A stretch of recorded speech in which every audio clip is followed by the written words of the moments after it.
What's in the box? Why, it's Nomi's Switchblade and Stilettos. This weekend, in September 23rd, 1995, it was auteur versus auteur, with Paul Verhoeven wrapping up his U.S. career with the notorious flop Showgirls, as David Fincher was just getting his career going with the dark noir Se7en.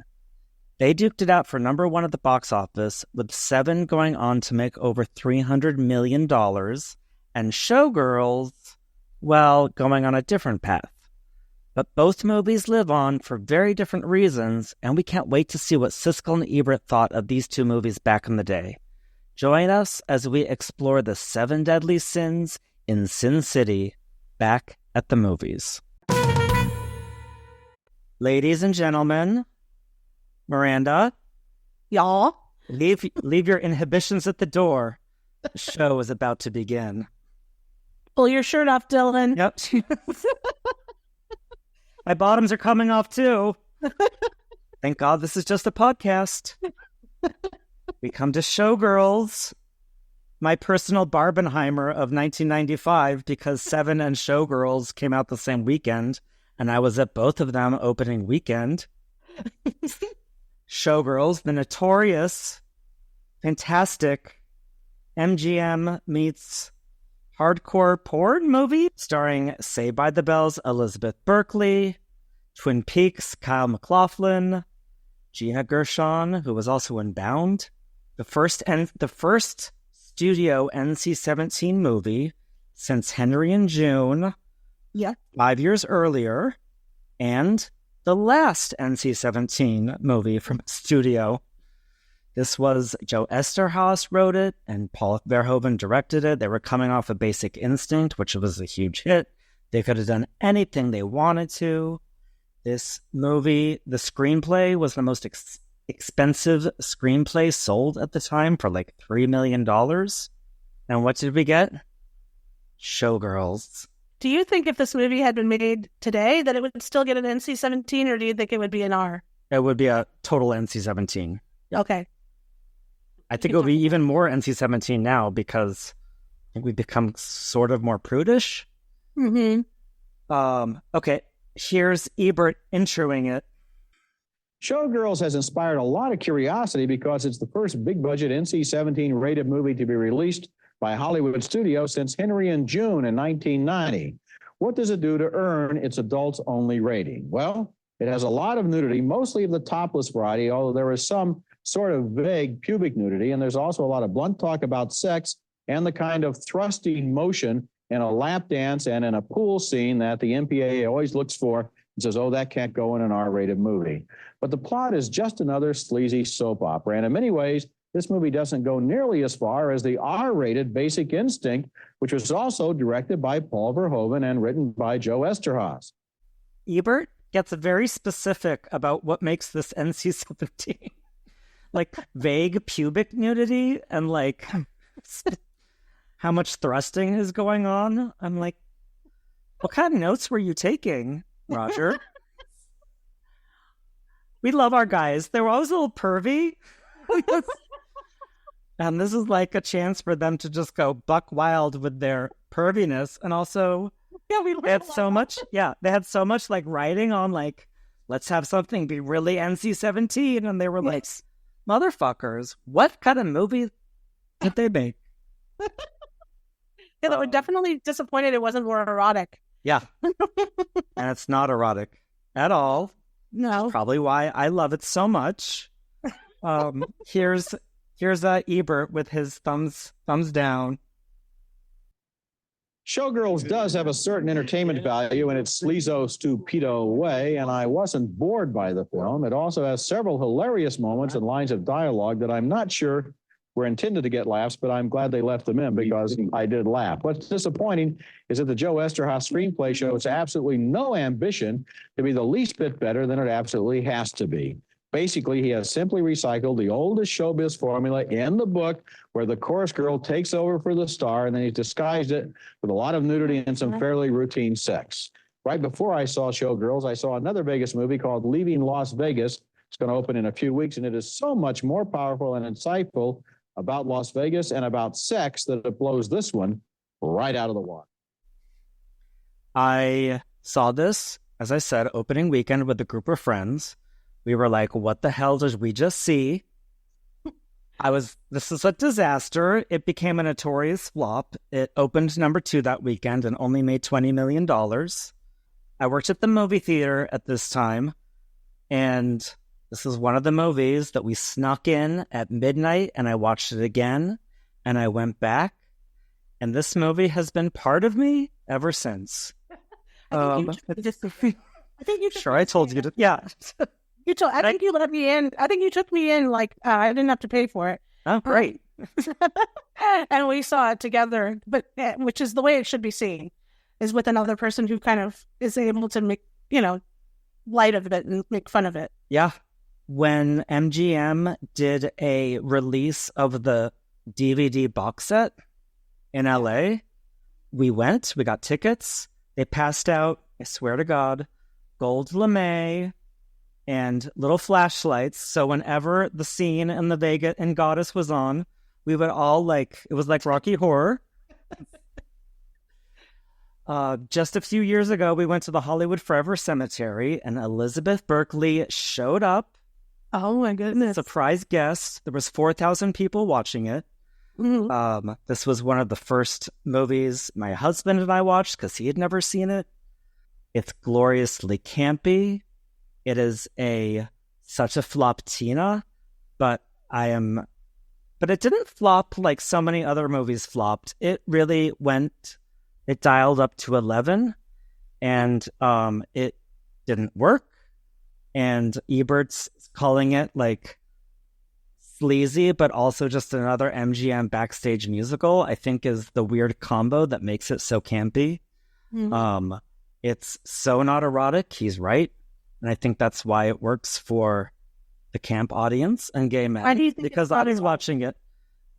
Because the nudity is just so flagrantly common, and it's not pubescent boys wrote it and directed it, and they were oh, we're going to show as many boobies as possible, that they didn't think to make it look sexy, and the dialogue isn't sexy, and the characters aren't realistic.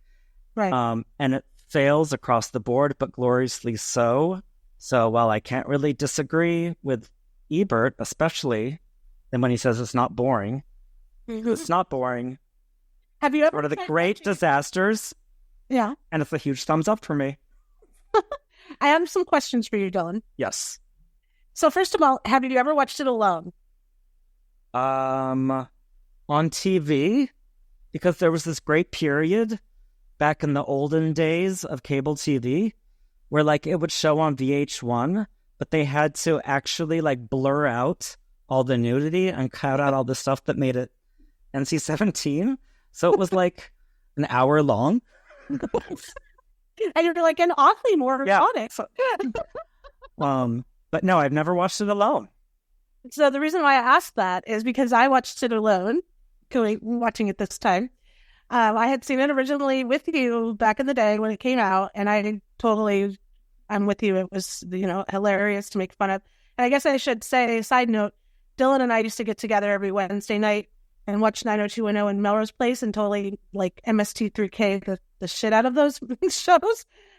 So we are very good at finding the irony of bad content. But watching it by myself, it felt I didn't have the same energy as it would have been if I'd watched it with you guys. So yeah, it was.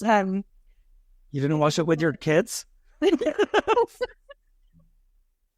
it's family movie. We're all gonna watch Showgirls and make fun of it. No, they're not. We're not there yet. They're not there yet.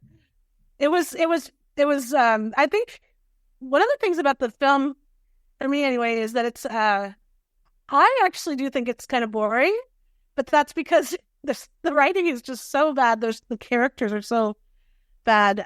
You really need the reason why I asked you if you watch it by yourself, because I think you're filling in a lot of the enjoyment of that movie because you are an enjoyable person and you're watching it with enjoyable people. And so it's a movie that I guess I would recommend if you want to do the work of like making it a night, where we're having people over, serving drinks and maybe even the thematic dress. Thematic no dress. Or no dress, but watching it by yourself, like in your living room. Like, I don't know. Like, I was a little bit. Doesn't the camp not come through, like, by yourself? It does, but it's kind of like if the tree falls in the woods and there's no one there to hear it fall. Does it make a sound? Like, I feel like I just giggling to myself. I don't know. Laughter is contagious, and I think I would have had much more fun watching with you. Well, that goes with every other movie ever. Pretty much. I mean, that goes without saying for everything, but yeah. Siskel is with you. Clip 3. I had the same reaction to this picture, Roger, and that was disappointment with Joe Esteros. He's the highest paid screenwriter in history, and I really don't think he earned his money this time. It is the most simplistic. It is all about Eve and a G-string, and it really is. The lines of dialogue, the insight. You said show business details backstage. What, putting ice on your breast to make things stand out? That's old stuff. That's also maybe the rehearsal and the audition process and how people get jobs and what they have to do to get. We saw it in a course. Like there isn't anything original. No, there isn't. I didn't say there was. Not a single thing that's original in the picture. And is it that sexy? There's one lap dance where you're just stunned that Elizabeth Berkley can do that. Berkley can do that with her body, but I mean, twist around as much as she does, but it's not sexy at all. And she's not sexy. She's hard around the face. I didn't think she was particularly appealing. I thought the other woman was more attractive. Gina Gershon, more attractive. So I don't think they have an attractive star. They don't do anything original in the screenplay at all. I didn't care for the film. Okay, first of all, Jean. Yes. Putting ice on your breasts to make them stand up. Something we've seen a million times. He's like, that old thing? I'm like...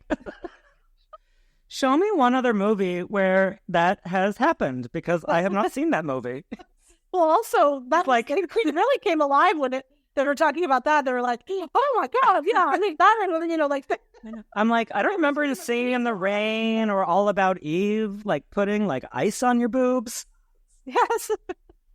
And also, he seems like, I love the indignation that they're like, how dare we not be turned on by this movie with a bunch of female nudity? Like, that feels like where the animosity of the movie's coming from. Exactly, and how dare she not be my type of attractive, Yeah.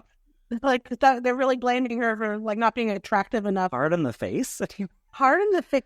Like, so reactive. And so sexist, too. They're like what? Sexism. As they're decrying the movie being sexist, was it? Which it totally is, or at least was. It's kind of been reclaimed. Yeah, I mean, to me, like, they're being just that, what they just said was so sexist. Like, first of all, even commenting on her looks being the thing that didn't make it. Not her acting, but her looks. Yeah. And it's almost like she's blamed for why the movie is so bad. Well, and she was blamed. Also, she didn't make much money for this movie, like $100,000 or something, and I feel like everyone always she was kind of labeled like, a trashy kind of actress after. And it's like, it wasn't her fault. Oh, it totally derailed her career. And, this was after Basic Instinct, and everyone's like, oh my gosh, the girl, like the narrative was the girl from Saved by the Bell is going to be the next Sharon Stone.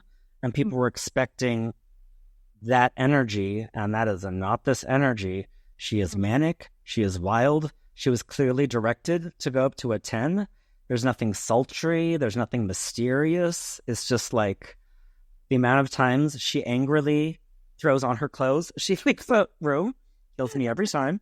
But yeah, she did a lot of the blame. And when we saw it at the Hollywood Forever Cemetery a few years ago, when she was a surprise guest, she said, it's so nice to finally watch this with a crowd that appreciates it for what it is. And then she did the signature move. So the one area where the movie it's so fun and so fantastic and where it wears its trashiness on its sleeve. But then the rape scene, I've always felt like that's when like the brakes like get pushed hard. And it's like, oh, this really... I remember at the time being like, well, they threw everything into it because it was NC-17. And why not put a rape scene? And it does cast a Paul. And when I've showed it to people, I've always often had a disclaimer of like, by the way, there's this really gross scene at the end. So that's like the bummer of this movie.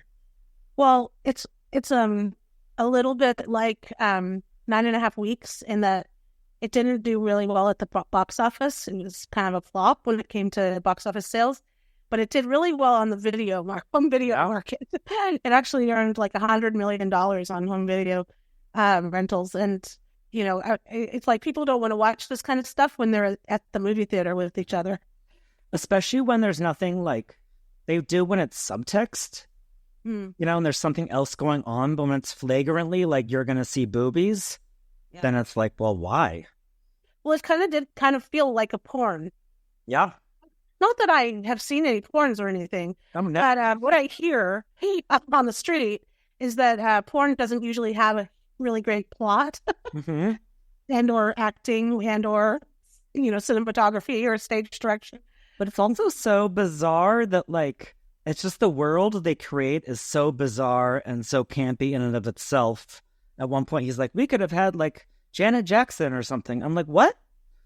What are you talking about? This is like a girly show.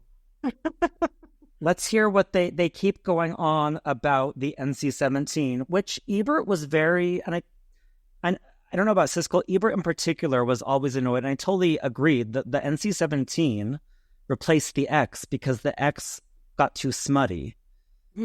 And there was only a year or two of NC-17 before it was also seen as smutty because Blockbuster, rest in piss, wouldn't carry NC-17 movies, and they were such the behemoth that like no studio wanted their movie to be NC-17. But here they talk a little bit more about it in clip 4.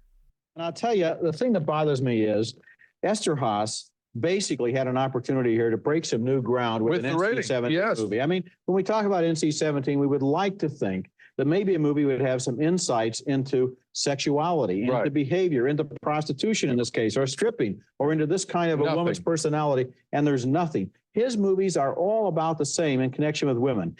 I think he's frightened of them. He always sees them as kind of bitch goddesses with knives and things. He has a switchblade out within 30 seconds of the opening of the movie, and there's absolutely no eroticism involving a relationship between two people. Either he's afraid of them or he thinks that's what the audience wants to see, and that's what the audience will see. They're women as rag dolls, violent rag dolls.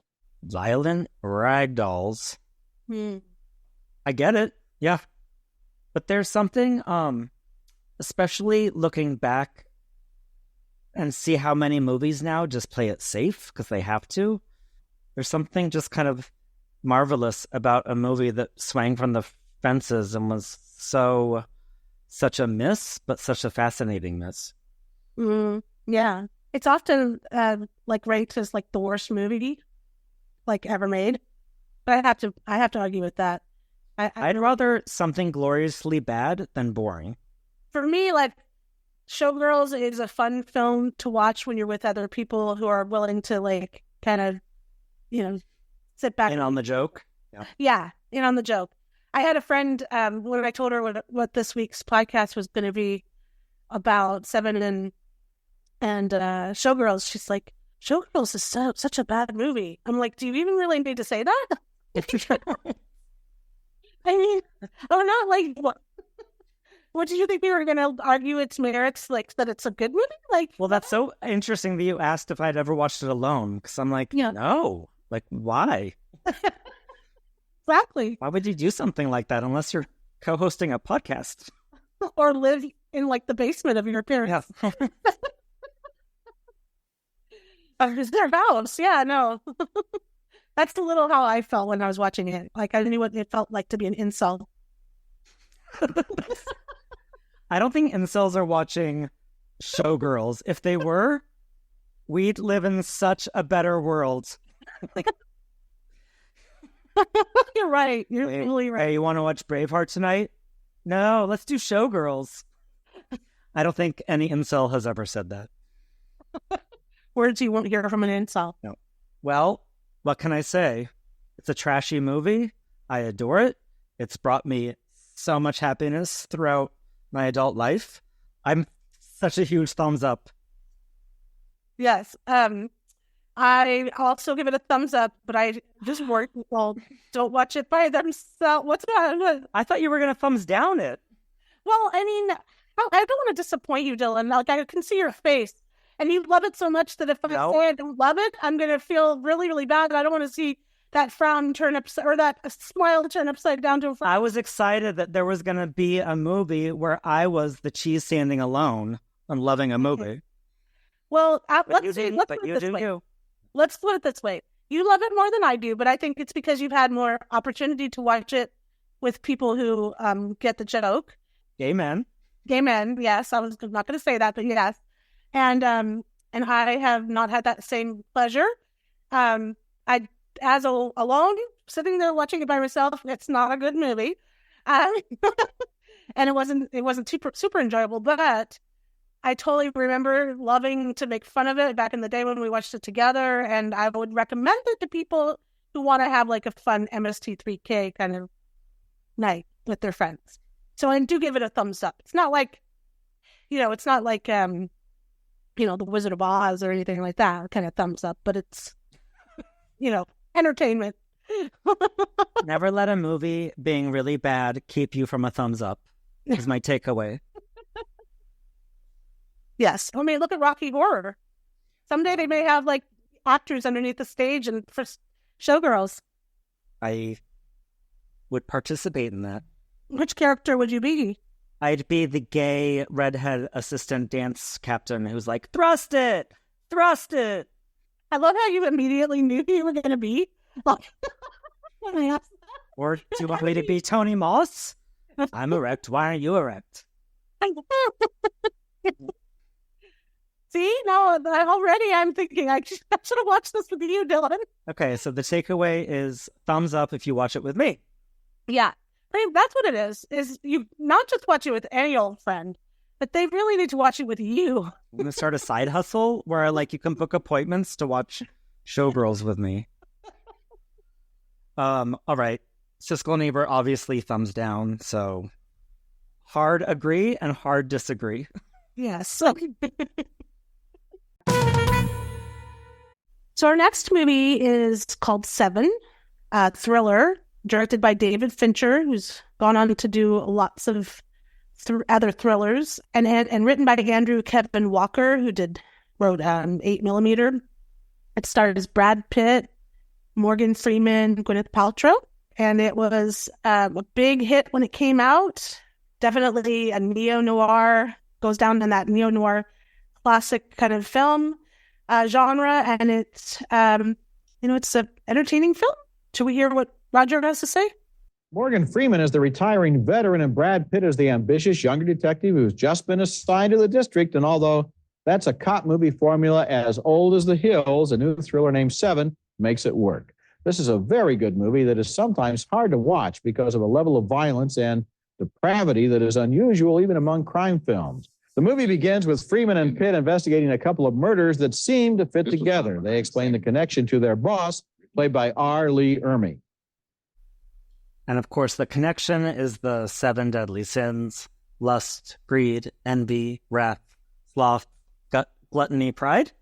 Yes. Oh. Yeah. Got to know him to break them. Yeah.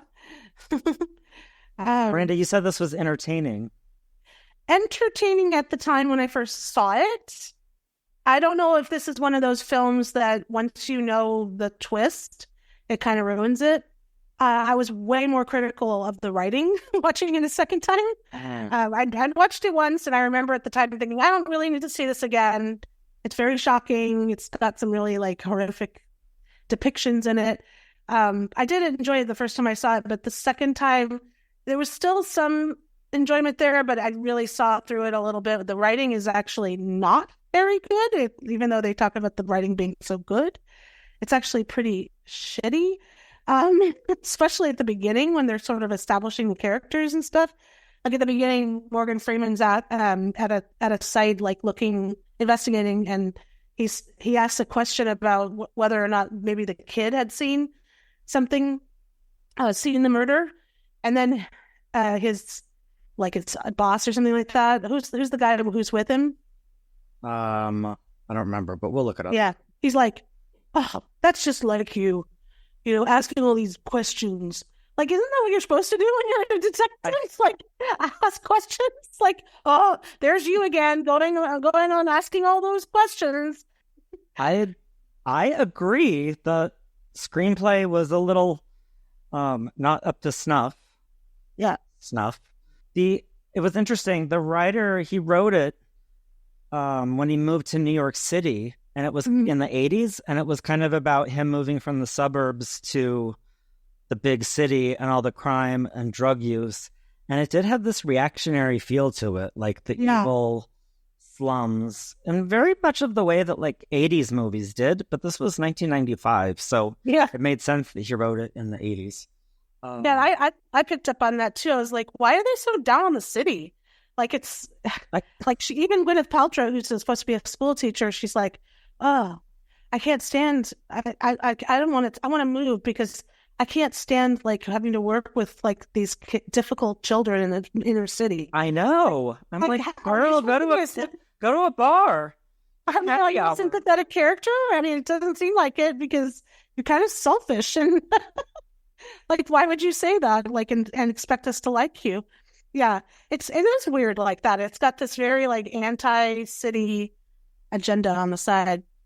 Yeah, where it does succeed is that it definitely covers all of those noir elements of, feeling very insular. Everything feels like it's indoors, even though sometimes it's outdoors.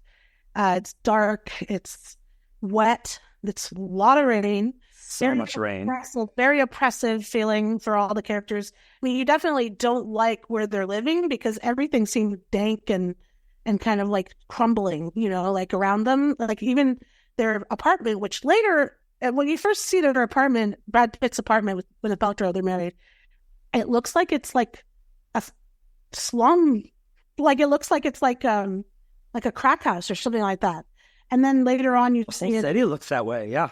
Yeah, later on, it looks, a little bit more like people who have like a teaching salary, maybe could afford it or whatever, But he does a good job of making it look very horrific, and then, showing you just enough, but not too much of the bodies that they come across. When they allude to all of the acts that probably got those bodies to where they are, like they do it in a pretty restrained sort of way, so that it kicks in your imagination, which I think is always a good thing with thrillers, totally, horror movies, because your imagination can go way further than any movie could go.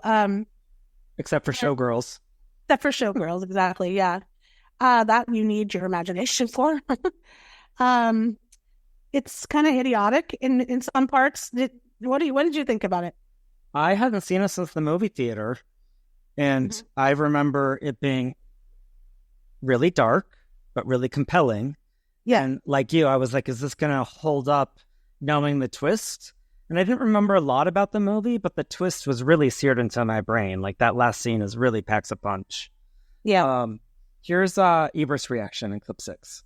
Se7en was directed by David Fincher, who also made Alien 3, and he makes it into a very dark movie. It's set in the present day, but the production design suggests the 1940s. The look and the dialogue create an atmosphere that really involved me. I was surprised how caught up I got in this movie and in the behavior of the characters. Be warned, it's very disturbing and not for younger viewers. Se7en is R-rated, which is ironic because actually it's a lot more intense than the NC-17 rated Showgirls. It is a feel-bad movie, It's afterwards, my husband was like, ugh, I feel icky. I'm like, yeah, I remember at the time feeling icky, but it's dark. It's like you said, it's noirish, and he's a director who had just made Alien 3. He directed music videos. Alien 3 he disowned. It wasn't received well. It's gotten kind of a reclamation since then, I think, because David Fincher went on to make so many great movies. And he had kind of given up movie making, and then he found the script, and he wanted to keep it dark, and of course the studio wanted a more satisfying ending. But I think the ending's satisfying and the movie's satisfying because it does find that irony. And that it does feel cathartic of like, oh, we all, like the whole movie, Brad Pitt's character is casting dispersions about guys who would do such a thing. And then he ends up committing a sin that he's so high and mighty about. Yeah. I've always had a little bit of a problem with Fincher's movies. I'm not like a huge fan of him. I was not like a huge Fight Club fan, for instance. And I know that's not either. Yeah. That's not a popular thing to say, but it's not one of my favorites. He did The Game and Panic Room. I think my favorite of his is probably Zodiac. Mine is The Social Network. Yeah, that would be a close second. But Zodiac I really did like, and maybe it's because I really like Robert Downey Jr., but I think his most popular and maybe most critically acclaimed movies are Fight Club, Social Network, and possibly Zodiac. Yeah, though Fight Club wasn't as received. Like, that was much more of a cult movie. People think it, like, established, and it kind of was met with mixed reviews, as was Se7en. I can't believe, first of all, this movie made $100 million, considering it's such a downer. That's something I don't see happening. And here's Siskel talking about it, and then we'll talk more on the other side. I had an identical reaction to the picture, and I was just about to say the same thing. This is a picture that I would have rated NC-17. I do think it's worth seeing. I think it may be needlessly grotesque, and I mean that as a compliment. I don't think that the director, I think he has such a good screenplay and two wonderful actors who really have a lot of chemistry together without it seeming ever to be forced, but seeming to be natural at all times, that I don't think he need to be as graphic in his portrayal of the crimes that are being committed. I agree with you. Rewatching it, the screenplay has some great ideas in it, and of course, like a great third act. But upon watching it, I'm like, oh, this does feel very by the numbers, and another movie that's in Silence of the Lambs' shadow. Yeah, and also a little unbelievable. Like, I don't care for movies where you think this person is so in control. The serial killer is so in control. But some of the things that he does have been left so much up to fate, like finding this body and then happening to look behind the refrigerator and seeing this, and then happening to find these files that like lead you to another clue. Like, so many things kind of had to happen, which I just don't think a person could predict. And yet we're supposed to believe that he completely orchestrated the whole thing to play out in the exact order that it did. And to me, that's kind of unbelievable. And also, I don't know if you felt this way, but this was the 90s, 95, and they're still using the F word? Oh, no, I was okay because that's probably what the characters would say. You think? Yeah. You think the Brad Pitt character would have said that? I think yeah. I just feel like we are supposed to still, sympathize with him. And again, it's like, I'm supposed to sympathize with him. I'm supposed to sympathize with Gwyneth Paltrow. And they both seem like kind of dicks to me. Well, that's rewatching it too. I did not love the Brad Pitt character, and I did not love his performance. Yeah. This was coming off of Legends of the Fall and Interview with a Vampire, and he was getting tagged as the pretty boy. So this was a chance for him to get a little bit more dark and brooding. But the character didn't either feel wholesome and corn-fed enough at the beginning to have a fall from grace, Dante's Inferno. Yeah. Or as much of a hothead. Like when he would go off, I was like, this should be like Sean Penn, someone who you really think could blow the gasket at any point. And I didn't really feel that with Brad Pitt's character, No. Maybe you just made me think that's probably why they had to add that F word in there, because Brad Pitt was like, everyone's thinking I'm just this pretty boy. I have to show them how tough I am. So I'm going to throw gay people under the bus. Yeah. I mean, I was so used to getting thrown under the bus. In I don't notice it anymore. Let's hear them talk about if it's too gruesome, and then we can talk about it. I think the whole purpose of this movie is to take these people into the Dante's Inferno of a big city and to take them right down into the most horrible, environs. And I think that in many cases, the detail of the crimes, which are very bizarre and very inventive in their own way, are part of that. I think that he really wants to give us an experience of evil in the same way that Silence of the Lambs. I think he could have done it another way. Still, I do recommend it. What other way? I'm like, what if you... I just didn't understand his point of it's too gruesome, but do it another way. And I think you're right that like it feels more gruesome than it actually is. Yeah. I think that it's interesting just to like throw this out there about the two of them. I feel like, I don't know if they were told to do this because it just like got more people wanting to watch them or something, but it feels to me like they're always fighting even when they're on the same side. Oh yeah. Like when he's saying, yeah, it's always like as if he's going to fight with him about the subject, and then he's actually agreeing with him. I think even when they agree, they're still competing over who has the more insightful thing to say. Right. And like in the previous movie, when we were looking at Showgirls, at some point, Ebert or Siskel saying something, and Ebert's like, yeah, I never said that it wasn't. Yeah, something like that. And it's like, well, and so they're talking about it here, and Siskel's like, I was gonna say that too. Like, it's hey, you both like the movie, like kumbaya. It's like they're always just ready to jump. That's what made them so fun to watch. Is that there was tension even when they were on the same page. Right. Not always, especially if they both loved a little movie. Yes. They would get really excited that they could both champion it.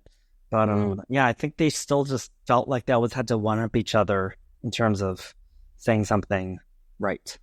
Yeah. I think at the heart of it, I mean, reading their book and everything, the book about them, the most recent one that just came out, they really were kind of not super close. No. They always were competitive. And you sense that. Yeah. And you're right. Even when they agree, there's this competitiveness there. And so it's in a way like kind of funny that you and I are doing this podcast because I think we both respect each other's opinions. Yeah. And don't have like that same... We have had some good debates about movies and definitely not always like the same films, but we haven't really come across too many so far that we haven't agreed on. No, I can't wait for when we do. But when Roper took over for Siskel, Ebert respected Roper's opinion a lot more. That also made for less engrossing TV. True. Which was our podcast, which is totally engrossing, even though we agree all the friggin' time. We may have to start, maybe our ratings will go up on the ones where we disagree. Hopefully. So we'll have to fabricate some disagreement. So for Se7en, are you thumbs up or thumbs down? I don't know. I mean, it's more complicated than that because I do think that if you've seen it already, I don't think you need to see it again. I don't think you're going to get anything new out of it. First of all, it's not... Maybe if you were teaching a class on neo-noir films, you could use it as a good example of how to film noir nowadays. Looking at all the different elements, I would probably use parts of it in a film class. But I don't know. It's not really worth it. I'm going to say it's a thumbs down, actually. Okay, well, I'm going to say thumbs up. Oh, well. Yeah. Here we go. Although I agreed it wasn't as compelling the second time, but it's so well directed and the mood is so strong. And when you think of, I just love the idea of like Silence of the Lambs and then Se7en, and then you kind of see the history of film being built on the shoulders of movies before it. And I think of like Christopher Nolan and The Dark Knight, and so many people pulled from this new neo-noir of the 90s. Definitely, especially in the beginning, in the credits, the opening credits, American Horror Story got their idea for their opening credits from this movie. Oh, probably. It definitely has that same kind of feel to it. Well, it has that MTV video kind of setting it up. And I think like there's enough, the story is interesting, and I appreciate the downer ending because it feels thematically with what the movie is saying. And even though I didn't love Brad Pitt's performance, Morgan Freeman's great to watch. And I think there's enough to give it thumbs up. And yeah, I just love that, like, a movie that was willing to go that dark, that people went along with for the ride and weren't like too turned off. Yeah. I'm giving it a thumbs down because I don't think you need to revisit it unless, like I said, you're using it as an example in a film class, but not as an example of writing, because I think the writing is actually pretty sloppy at times and kind of, I didn't like it. I thought that the way that they introduced characters was just really like silly and stupid. Yeah, well, okay. Yep. That's life. Right, yeah, that's life. It's a living. Siskel Ebert gave it thumbs up. Miranda, you're the only one. I'm the dark horse on this island who. I know. I just think it's not maybe watchable. Or went out for the. It's watchable. No, rewatchable. Oh, rewatchable. I think if you're having let me amend that. I'll give it a thumbs up if you've never seen it before. It's worth watching. It's worth watching if you've never seen it before. If you've seen it before, I think it's already shot its wad, and I think that you probably aren't going to... Now we're talking about Showgirls again? Wait, what? I don't think you're going to get anything out of it. Just like Sixth Sense, I think once you know what the twist is, it makes it a little less enjoyable. Yeah, but sometimes knowing the twist then you don't have to worry about it, and you can focus on the filmmaking, which I think is enough here to recommend. So I would ask you, okay, good filmmaking, what's the point? What's the theme? What's the meaning? Why is it like important? I think, like Ebert says, it takes you down into the circle of hell, and you really feel like you're being plunged into this dark, weird place that doesn't have a very flattering view of humanity, and sometimes that feels like a purging experience. Especially with the end, when when it's like, oh my God, we all have this in us. Not in the gruesome way, not in the but our demons, like everyone has their demons. And I think the movie is very successful at having that irony of the devil you think is outside is part of what's going on with you. That's a very well put. Well, and I think the screenplay actually succeeds in that element, even though it misses in some of the more rudimentary storytelling devices. Yeah. I agree with that. You've almost convinced me, Dylan. Almost. See? Thanks for listening to Back at the Movies. I'm your host, Dylan Wilcox. And I'm your host, Miranda Broder. You can find us on social and Letterboxd at BATMPOD. That stands for Back at the Movies Pod. We'd like to thank our producer, Travis Bone, and Jay Edwards for the original music. If you enjoyed our podcast, please give us 2 thumbs up by rating us 5 stars on Apple, Spotify, or anywhere you listen. That's our show, and until next time, the balcony is still closed.